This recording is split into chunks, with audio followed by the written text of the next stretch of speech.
हमें हमारी टेरल दिखाई जाती है और हंटिंग कंपटीशन का दिन था। वो अपने घोड़े पे वहां आ रही थी। वो सोचती है तो चलो ये हंटिंग कंपटीशन आज हो ही रहा है। और तब वो आसमान को देखती है तो आसमान पूरा नीला था। वो कहती है चलो बारिश तो नहीं हो रही ना। और उसके बाद जब वो आगे बढ़ती है तो उसके सामने ही सैसियो था। वो कहती है ये कहाँ से आ गया, और उसने तो मुंह बना लिया था। वो कहती है आखिर पूरे दिन में सबसे पहले इंसान की शक्ल इसी की क्यों देखनी थी। और वो तो मुस्कुरा कर उसको लिख कर देता है कुछ। उसमें लिखा था मैं बहुत ज़रा फिक्रमंद था कि आपने मेरे लेटर का जवाब नहीं दिया, लेकिन चले अच्छा हुआ आप मुझसे मिल गई। तो हमारी उन कहती है आखिर ये किससे मुखातिब हो रहा है, मैं तो नहीं बात करने वाली इससे। लेकिन तब वो दोबारा से लिख कर देता है माई लेडी, क्या आप इस बारे में क्यूरियस नहीं है कि मैं डेब्रिक फैमिली में क्यों था। तो वो कहती है क्या ये क्यों था। हाँ मैं इस बारे में क्यूरियस तो हूँ, लेकिन ये आखिर क्यों पूछ रहा है। तो तब वो कहती है तुम्हारा मतलब क्या इस बात से। तो वो लिखता है एटलीस्ट मैं आपकी हेल्प कर सकता हूँ जब आपको जरूरत हो। तो वो कहती है क्या मेरी हेल्प। और तभी वहां पर कोई इंस्ट्रूमेंट बजाता है और कंपटीशन का ऐलान करता है। और वो दोनों वहां पर देखते हैं तो कंपटीशन स्टार्ट होने वाला था। और एम्पर वहां आता है और स्पीच देना शुरू करता है। वो कहता है इस कंपटीशन में आने के लिए आप लोग का शुक्रिया, प्लीज आप लोग अपने घोड़ों से नीचे उतरिए और यहाँ पे जमा हो जाएं। और जब सब लोग जमा हो जाते हैं वो कहता है आज का मौसम बहुत ज़रा अच्छा है, तो मुझे उम्मीद है आपका सारा सफ़र अच्छा गुजरेगा। और वैसे भी अगर आप लोग स्टार्ट से शुरू करें तो जंगल से लेकर माउंटेन रेंज तक आप किसी का भी शिकार कर सकते हैं। शुरू में आपको छोटे जानवर मिलेंगे, लेकिन अगर आप जंगल में डीपर जाएं तो आपको डेंजरस मॉन्स्टर भी मिल सकते हैं, इसलिए आपको केयरफुल रहना होगा। और आप बाद में जो कुछ भी लेंगे आप उसको किसी ना किसी के लिए नॉमिनेट कर सकते हैं। आप उसे किसी स्पेशल पर्सन के लिए रिवार्ड के तौर पे डेडिकेट कर सकते हैं। और मैं विश करता हूँ सबको वो मिल जाए जिसे वो चाहते हैं। और हमारी टेरल और सैसियो भी वहीं पर थे। तो वो कहता है ठीक है कंपटीशन स्टार्ट किया जाए। और सब लोग कहते हैं वाह कंपटीशन स्टार्ट हो गया। और फिर सैसियो का बटलर वो उसको वहां से ले जाता है। वो कहता है प्लीज मुझे आपको यहाँ से ले जाने दे। तो हमारी उन कहती है ये आदमी ये कितना जरा अनोइंग है ना, हालांकि मुझसे मिलने खुद आया था लेकिन ऐसे कर रहा है जैसे मैं इसके पीछे पड़ी हुई हूँ। तब एम्प्रेस उसके पास आता है। वो कहता है ओ रिहान की सक्सेसर है ना, तो आप मुझे लगता है अपनी फैमिली की तरह हर बार विक्ट्री लाएंगी। तो वो कहती है क्या। वो कहता है क्योंकि मुझे पता है कि आप अपना रिवार्ड डेब्रिक के सबसे बड़े बेटे को देना चाहती हैं, क्या ऐसा ही है। तो वो कहती है जी बिल्कुल, एक नाइट अपने वर्ड्स को हमेशा रखता है। तो वो कहता है वाह आप तो बहुत जरा एग्जाम्पलरी वन है ना, आपकी पूरी फैमिली बहुत जरा अच्छी है, आपके जनरेशन में हर कोई यहाँ आउटस्टैंडिंग नाइट बनता रहा है, स्पेशली आपके फादर को देख ले। तो वो कहती है क्या आउटस्टैंडिंग नाइट, अग्रेसिव कौन ज्यादा बेहतर होगा, इतने खतरनाक है मेरे डैड। तो वो कहता है मैं इस बात की उम्मीद करता हूँ कि आप इस कंपटीशन को जीतेंगी, और मैं बहुत जरा पूरी उम्मीद हूँ कि इस साल कंपटीशन में क्या होने वाला है। और उसके बाद सब लोगों ने शिकार शुरू कर दिया था। कोई खरगोश के पीछे जा रहा था, किसी ने हिरन पकड़ा था, और कोई हवा में चील को पकड़ रहा था। और हमारी हीरोइन वो जंगल में डीपर जा रही थी। वो सोचती है अगर मैंने किसी खरगोश वगैरह को पकड़ लिया तो डैड मेरा मजाक उड़ाएंगे, वो कहेंगे कि मैं रिहान की सक्सेसर होकर भी सिर्फ एक छोटा सा खरगोश पकड़ पाई हूँ। वो कहेंगे आखिर तुम रिहान फैमिली की मेंबर कैसे हो सकती हो। हाँ हाँ वो यही कहेंगे। तो वो आगे जाते हुए कहती है अगर मैं जंगल में और आगे गई तो क्या पता मुझे मॉन्स्टर्स मिल जाए। लेकिन तभी वो वहां पर रुकती है और वो सोचती है मैं बस किसी ना किसी चीज को हंट करूंगी और यहाँ से निकल जाऊंगी, किसी बड़े मॉन्स्टर को। लेकिन तभी उसके पीछे कोई खड़ा था। वो कहती है अब ये कौन आ गया। तो वहां पे जेमन था। वो कहता है मैं तुम्हें अटैक करने के लिए फॉलो नहीं कर रहा था, प्लीज चौंकना मत। तो वो कहती है आखिर तुम यहाँ पर मरने के लिए आए हो जेमन। तो वो कहता है मुझे माफ कर दो मैं गलत था। वो कहती है क्या। तो वो कहता है मैं अपनी चॉइस की वजह से नहीं कर रहा था, मैंने अपनी मॉम की वजह से ये सब कुछ किया, प्लीज टेरल मुझे माफ कर दो। जब मैं तुम्हारे साथ डेट कर रहा था मैं फिर भी प्रिंसेस से मिलता रहा था, लेकिन मैं तुमसे माफी मांगना चाहता था। तो हमारी कहती है फिर क्या। तो वो कहता है हालांकि मैंने ये सब कुछ किया था लेकिन फिर भी तुम उस आदमी के साथ ताल्लुक नहीं रख सकती। तो वो कहती है ओह मुझे पहले से पता था तुम यहाँ पे ये बात करने के लिए आए हो, तो इसलिए मिसअंडरस्टैंड ना करो, आखिर मेरा सैसियो के साथ क्या रिलेशनशिप होगा। वो कहता है क्या, लेकिन तुमने तो कहा था तुम अपना शिकार उसको ऑफर करने वाली हो। तो वो कहती है अच्छा तो फिर मुझे ये बताओ कि मैं सैसियो के साथ किसी रिलेशनशिप में क्यों नहीं आ सकती। तो वो कहता है क्योंकि मेरी मॉम। तो हमारी हीरोइन उसकी बात करते हुए कहती है तुम्हारी मॉम, हर बार तुम्हारी मॉम, क्या तुम्हारा अपना भी कोई ओपिनियन है या नहीं। तो वो कहता है तुम्हारी हिम्मत कैसी हुई मेरी मॉम की बेइज्जती करने की, मैं तुम्हें जाने नहीं दूंगा, आखिर तुम ही क्यों ना हो। वो कहती है तुम मुझे जाने नहीं दोगे, तुम्हें सच में लगता है ऐसा सब कुछ हो सकता है। मुझे लगता है इस वक्त स्ट्रॉन्गर मैं हूँ। और तलवार निकालती है उसकी गर्दन पे रखती है। वो कहती है अब मुझे मार के दिखाओ अगर तुम्हें हिम्मत है। तो वो बहुत ज्यादा डर गया था। तो हमारी कहती है ये इस वजह से क्योंकि मैं तुम्हें जाने नहीं दूंगी, तुम्हारी हिम्मत कैसे हुई मेरे सामने ऐसे बकवास करने की। तो वो गुस्से में आते हुए कहता है टेरल, लेकिन हमारी हीरोइन सोचती है मेरी कोई इंटेंशन नहीं है इसे जान से मार डालूं, लेकिन मैं इसे ऐसे जाने भी नहीं दे सकती, ये मेरी बेइज्जती करी जा रहा है। लेकिन तभी पीछे से किसी की आवाज आती है। तो हमारी कहती है क्या अब ये कौन है। तो पीछे से आवाज आती है जैम जैम। तो वो कहती है जैम जैम, ये तो प्रिंसेस इसको बुलाती है ना। तो पीछे से प्रिंसेस लवीना निकल आई थी। वो कहती है ये आवाज तो जैम जैम की थी ना। और हमारी कहती है जैम जैम, हाँ। उसकी एक और फैन यहाँ पर निकल आई। तो तब अपनी तलवार वापस रखते हुए कहती है तुम्हें अभी तक धोखा नहीं मिला, उसने तुम्हें छोड़ा नहीं है। तो तब प्रिंस लवीना आती है। वो कहती है जैम जैम तुम यहाँ पर हो। तो वो कहता है लवीना तुम यहाँ पर क्यों हो। तो वो कहती है तुम यहाँ पर हो जैम जैम, लेकिन मैंने तुम्हें कहा था मेरे लिए रैबिट पकड़ो, तुम अभी तक गए क्यों नहीं। वो कहता है नहीं नहीं मैं जा ही रहा था। वो कहती है क्या तुमने मुझसे झूठ बोला था। वो कहता है नहीं मैं जा रहा हूँ जा रहा हूँ। तो वो कहती है ठीक है तो खुद को प्रूव करो, वहां पर जाओ रैबिट पकड़ के लाओ। वो कहता है क्या प्रूव करना है। वो कहती है कि मेरे लिए रैबिट पकड़ सकते हो तुम, मेरे लिए शिकार कर सकते हो। वो कहता है तुम्हें लगता है मैं एक छोटा सा जानवर नहीं पकड़ सकता, मैं ये करके दिखा सकता हूँ। तो वो कहती है ठीक है तो जाओ। और उसके बाद वो हम जंगल में भाग गया था। तो लवीना कहती है ठीक है चलो शुरू करते हैं। और वो तो आराम से वहां से भाग गया था सिर्फ रैबिट पकड़ने के लिए। तो हमारी सोचती है ये कितना ज्यादा टायरिंग है इन दोनों की लव स्टोरी देखना। और तब प्रिंसेस स्माइल करती है लेकिन फिर सीरियस होते हुए कहती है मुझे माफ कीजिएगा सक्सेसर ऑफ रिहान। और फिर उसकी तरफ देख कहती है क्योंकि मेरे फियांसे ने आपको बहुत ज्यादा बॉदर किया। और फिर वो उसके सामने झुकते हुए उससे माफी मांगते हुए कहती है मैं जानती हूँ कि आप यंग डचीज हैं और जेमन मैं उसकी तरफ से आपसे माफी मांगती हूँ। तो हमारी कहती है क्या ये मुझसे माफी मांग रही है, लेकिन वो कहती है तुम आखिर ऐसा क्यों कर रही हो। तो वो कहती है आखिर एक हाई क्लास नोबल की बेटी इतनी इनोसेंट कैसे हो सकती है। मुझे पहले से पता था कि जेमन आपके साथ डेट कर रहा है, लेकिन मैं बहुत ज्यादा स्टूपिड थी और इसलिए मैंने आपकी इंसल्ट होते हुए देखी। और वो कहती है जब भी मैं जेमन से पूछती थी तो वो कहता था कि आप उसकी छोटी बहनों की तरह हैं और हम जल्दी ब्रेकअप कर लेंगे। तो हमारी बहन कहती है क्या तुम मुझसे फाइट करना चाहती हो। तो वो कहती है नहीं नहीं बिल्कुल अपोजिट, मैं चाहती हूँ कि आपका गुस्सा कम हो जाए यंग मिस्ट्रेस। और वो कहती है मुझे सिर्फ एक ऐसा इंसान चाहिए था जिसकी वजह से मैं अच्छे से रह सकूं और कोई सूटेबल फैमिली का इंसान, इसलिए मैंने उसे अप्रोच किया।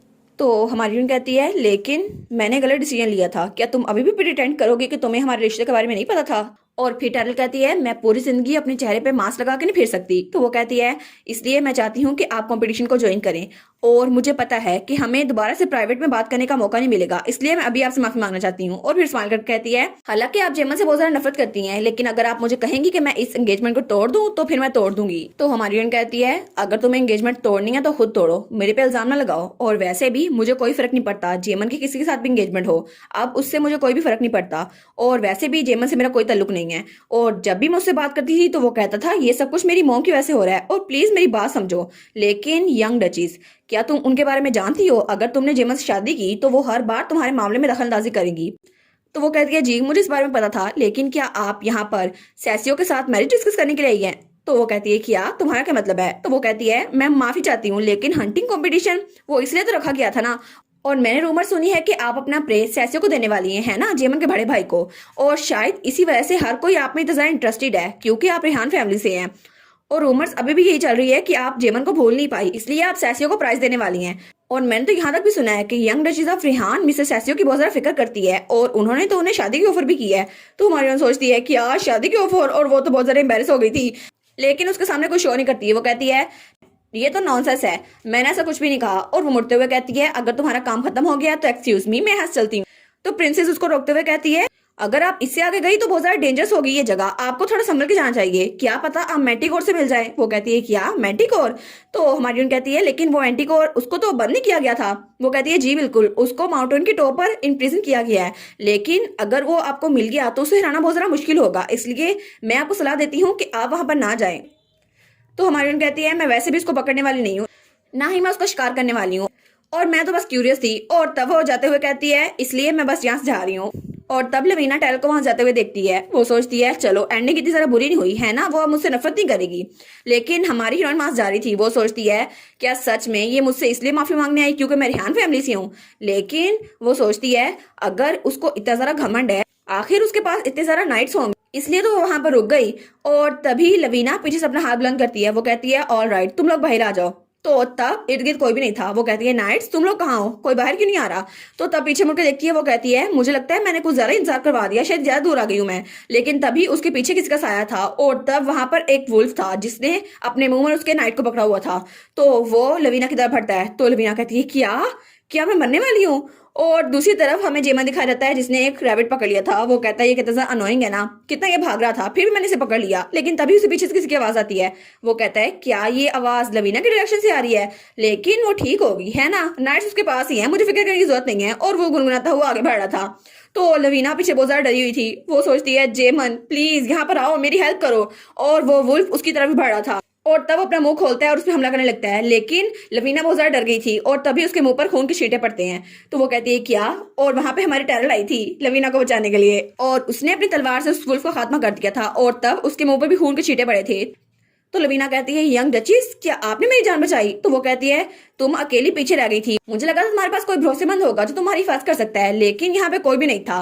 तो तब वो कहती है मुझे माफ कर दो, तुम्हारे मुंह पर खून के छींटे पड़ गए। वो कहती है नहीं, मैं बिल्कुल ठीक हूँ। लेकिन वो सोचती है यंग डचिस टेरल, उन्होंने मेरी जान बचाई है ना। और तब वो टेरर को देखती है जो अपनी तलवार को साफ कर रही थी। वो सोचती है मेरी फैमिली में मुझे यही कहा था, चाहे कुछ भी हो जाए किसी रिहान को टच मत करना। और दूसरी तरफ हमें एक और जगह का सीन दिखा रहता है जहाँ पे कोई ड्रिंक पोर कर रहा था और वो कहता है मैंने सुना था कि वो मैजिकल मॉन्स्टर है ना मैंटिकोर, उसको माउंटेन में कैद किया गया। दूसरा कहता है जी जी मैंने भी यही सुना था। और तब वो ड्रिंक पीते हुए कहता है तो ये वही है ना एल्डर सन सेसियो।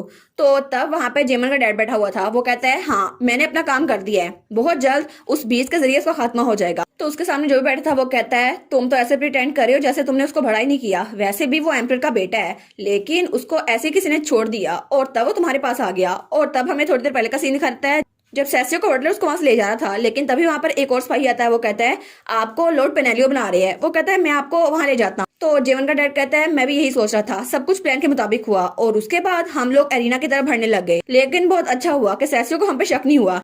लेकिन वो एम्पर बेचारा, उसको तो पता ही नहीं है, वो तो बिला वजह ही मर गया। वो कहता है लगता है कि उस रॉन्ग पोजीशन का बहुत ज्यादा फायदा हुआ है हमें। और तब वो कहता है ठीक है आज आराम से पीते हैं एल्बर्ट। तो वो कहते हैं हाँ हाँ माई प्लेयर। और दोनों अपने ग्लास टकराते हैं। वो कहते हैं बस आज तो हमारा काम अच्छे से हो जाएगा, हमारा प्लान सक्सेसफुल हो जाएगा और सेसियो डेब्रिक आखिरी रॉयल फैमिली के मेंबर, हम उससे भी जान छुड़वा लेंगे। और तब हमें पहाड़ी के ऊपर का सीन दिखा रहता है जहां पर वो सिपाही पहुंच गया था। तब वो अपनी तलवार निकालता है और अपने हाथ पे कट लगाता है और तब उसके हाथ से खून नीचे गिरा था और उसके पीछे ही हमारा सेसियो अपनी व्हीलचेयर पे बेहोश पड़ा हुआ था। सेसियो को कोई होश ही नहीं थी वहां पर हो क्या रहा था। और तब वो आदमी वो ऊपर की तरफ देखता है और तब वहां पर वही मॉन्स्टर आता है जिसकी वो लोग बात कर रहे थे, एक मैंटिकोर। और वो अपनी कैद से आजाद हो गया था उस ब्लड की वजह से। तब हमें जेमन दिखा रहता है जो लवीना के पास आ गया था। वो कहता है लवीना आधा घंटा लगा है मुझे, देखो मैंने ये पकड़ लिया। लेकिन जब वो वहां पर देखता है वो कहता है क्या आखिर ये कैसे हुआ, ये सब कुछ कैसे हो गया, ये मॉन्स्टर यहाँ कैसे आ गया? तो लवीना उसके गार्ड्स के पास थे। वो कहता है लवीना मुझे बताओ। तो लवीना उसकी तरफ देखती है।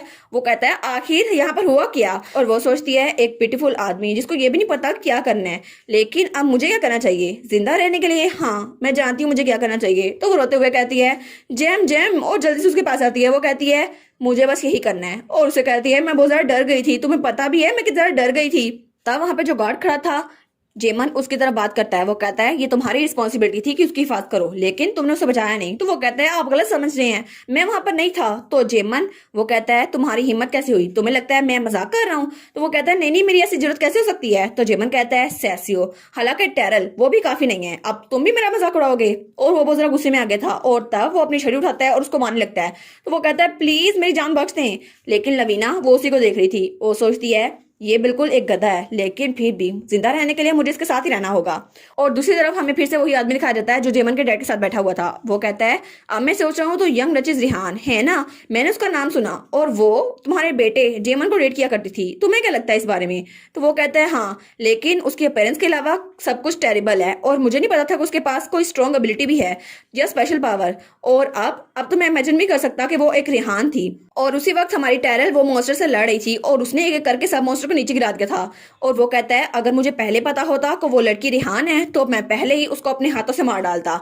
और मैंने तो उन लोगों को डेट करने से भी नहीं रोका, लेकिन मेरी वाइफ ने बहुत ज्यादा ट्रबल काज की और आखिर में उनका ब्रेकअप हो गया। और टेरल उसकी आंखों में तो मुझे सिर्फ और सिर्फ नफरत और गुस्सा नजर आता है, लेकिन शायद यही वजह है क्योंकि वो एक रिहान है। तो वो आदमी कहता है रिहान रिहान, सब लोग इस नाम से डरते हैं, आखिर उसमें रखा क्या है? और तुम भी उससे डरते हो है ना? सब लोग, पूरी कंट्री रिहान का नाम सुन के डरने लग जाती है, लेकिन आखिर ऐसी क्या बात है उनमें? और वैसे भी जब उन्होंने देखा कि उसके गैजेट यहाँ पर आ रहे हैं तो सब लोग कह रहे थे ये डचीज है, न्यू डचीज। लेकिन वो लड़की मैंने सुना था कि वो तुम्हारे छोटे बेटे को भूल नहीं पाई और शायद इसी वजह से तुम्हारे बड़े बेटे के साथ रिलेशनशिप बनाना चाहती है। लेकिन तुम्हें उस लड़की पर नजर रखनी होगी। और मुझे नहीं पता रिहान के बारे में बड़ी डील किया है, लेकिन अगर उसने हमारे प्लान पे असरअंदाज किया फिर मुझे कुछ नहीं करना पड़ेगा, बस मैं उसे जान से मार डालूंगा। तो वो कहता है तुम्हारा मतलब है कि तुम उस मॉन्स्टर को कैप्चर करोगे ताकि रिहान को पकड़ सको? वो कहता है ऑफ कोर्स, वैसे भी वो मॉन्स्टर उसको तो रेहान फैमिली भी नहीं हरा सकती। ये हम दोनों के लिए अच्छा होगा ना। वैसे भी उसकी एबिलिटी जितनी ज़्यादा बढ़ गई हो, लेकिन वो इतनी एबिलिटी नहीं रखती कि उस मॉन्स्टर को मार डाले। और वैसे भी हमें बस उसे उस मॉन्स्टर की टेरिटरी में भेजना होगा, फिर तो हमारा काम आसान हो जाएगा। फिर तो वो मैंटिकोर उसको एक बार में खा जाएगा, है ना। फिर तो हमारे लिए कोई मसला नहीं है। तभी हमें पहाड़ का सीन दिखा रहता है जहाँ दरख्त के साथ हमारा सैसियो बैठा हुआ था और वो बिल्कुल बेहोश था, उसकी आंखें बंद थी और उसकी व्हीलचेयर नीचे गिरी हुई थी और वो सिपाही जो उसको लेकर आया था वो भी नीचे गिरा हुआ था। तभी वो मैंटिकोर उड़ता हुआ उसके पास आता है और वो तो बहुत ज्यादा डरावना था और वो हमारे सैसियो के बिल्कुल सामने पहुंचा हुआ था और हमारा सैसियो वो नींद में था। वो ख्वाब में देखता है कि वो नीचे गिर रहा है, लेकिन तभी नीचे गिरते गिरते कोई उसका हाथ पकड़ने लगता है। तो वो कहता है मॉम, क्या आप मॉम हैं? लेकिन जब उसका कोई हाथ पकड़ता है तो वो कहता है क्या तुम मॉम नहीं हो? लेकिन वहां पर हमारी टर्ल खड़ी थी। वो कहती है इस बार ये मैं हूं जिसने तुम्हारी जान बचाई, है ना। तो हमारा हिसाब बराबर हुआ क्योंकि तुम बहुत ज्यादा लकी हो। और तभी हमारे सैसियो की आंख खुलती है और उसकी पावर अनलीश होती है। वो कहता है हाँ बिल्कुल, क्योंकि मैं बहुत ज्यादा लकी हूँ। लेकिन शायद उसका लक काम नहीं करा था क्योंकि उसके सामने वही मैंटिकोर था और वो बहुत ज्यादा घूर के उसकी तरफ देखता है। तो हमारा सैसियो वो बिल्कुल नहीं घबराता। वो कहता है मैं बहुत ज्यादा लकी हूँ क्योंकि तुम मुझे चोट नहीं पहुंचा सकते। और वो मैंटिकोर अपना मुंह खोलता है और उसको खाने लगता है, लेकिन तभी उसके पेट में आके तलवार लगती है और वो करा कर पीछे देखता है और वहां पर खड़ी थी हमारी हीरोइन टेरल। तो तब वो अपनी पावर यूज करते हुए कहती है मेरे रास्ते से हट जाओ। और वो बड़ी गुस्से में आई थी और तब उसने अपनी तलवार भी निकाली थी। वो कहती है अगर तुम मेरे रास्ते में आए तो मैं तुम्हें भी जान से मार डालूंगी। डिस्कस्टिंग बीस्ट, आखिर तुम्हारी हिम्मत कैसे हुई ये सब कुछ करने की। और इसी के साथ ये वाला पार्ट यहीं पर ख़त्म। तो आप लोग बताइएगा आप लोग को ये पार्ट कैसा लगा, और वीडियो को लाइक और चैनल को सब्सक्राइब लाजमी कीजिएगा। बाकी वीडियोस का लिंक भी स्क्रीन पर नज़र आ रहा होगा, तो काइंडली उनको भी चेकआउट कर ले। और thank you so much for watching my videos. Stay safe, bye bye.